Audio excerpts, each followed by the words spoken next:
Hi everyone, my name is Tsai. I am a professor of mechanical engineering and also director of the Biomedical Engineering Graduate Program here at TMU. And an interesting fact about myself is that I commute by bike almost every day to work. Here's one of my bikes here, and sometimes I even take the trails with my mountain bike.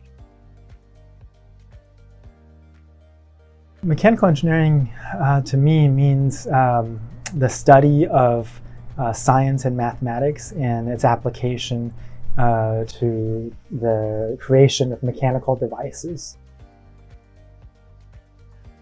Mechanical engineering plays a very important role in manufacturing, and actually in manufacturing, especially in Ontario, is actually a very important industrial sector.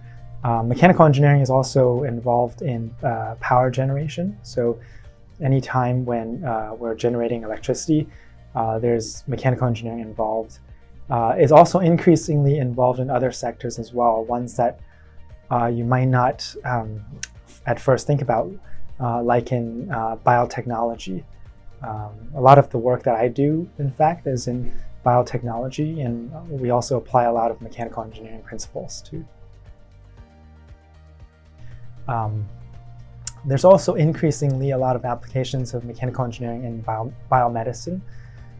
Even, for example, the development of these mRNA vaccines that we have for COVID, how you package an mRNA molecule or another drug into a nanoparticle, a lot of that requires like mechanical engineering and other engineering skills as well. Mechanical engineering is very broad, I think the traditional field that mechanical engineers specialize in is in manufacturing, but there's also a lot of design aspects of mechanical engineering as well. Robotics is a big area of mechanical engineering, as well as biotechnology too.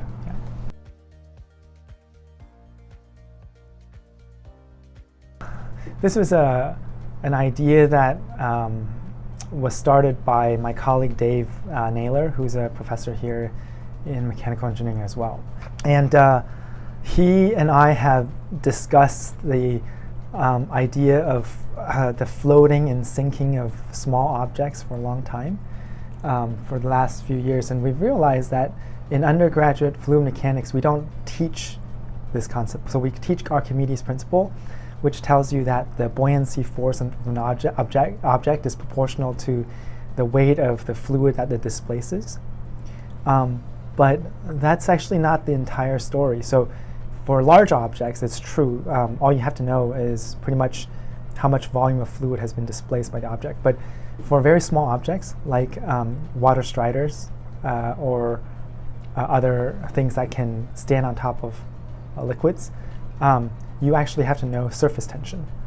And so we proposed in this article that we should introduce the concept of surface tension and how it contributes to floating of small objects in this paper for undergraduate fluid mechanics education.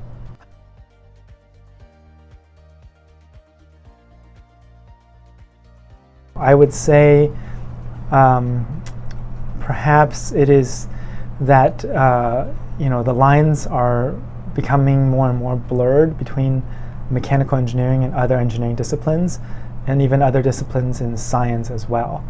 And so, I guess one of the challenges is how you become a mechanical engineer, because now the amount of knowledge you need to have is more broad than it was before. I guess you need to have an attitude of being willing to continuously learn and be comfortable with,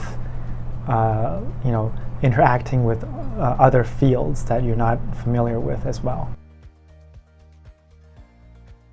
I think mechanical engineering students need to keep an open mind because, like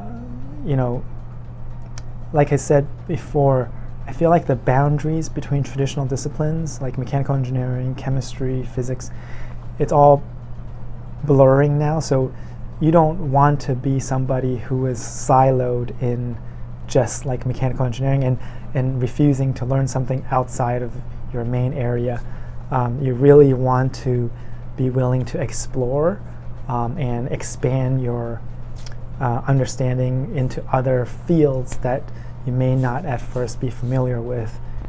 Because I think in the future, all of these fields and subjects will be overlapping one another quite a bit. Yeah, and so I think students should keep an open mind and be willing to learn other things. I mean, I was once a first-year mechanical engineering student myself, so I know that the coursework is quite heavy, and students take a lot of courses. And I know the feeling of being really overwhelmed and not being able to keep up with all the material. But I think I would still suggest for first-year students to explore, take a little bit of time out of their normal studies, excuse me, to explore all of the other things, other activities going on campus. We have a lot of activities like talks from various speakers, politicians, other figures in the society, and even talks from other scientists, other researchers. I would encourage first-year students to actually go and seek out those opportunities to learn about other areas. They still need to, of course, dedicate time to their engineering studies, but I think like when you're an undergraduate student, it's the one time in your life when you are exposed to so many ideas on a university campus. So it's also good to take some time out to explore and learn different things.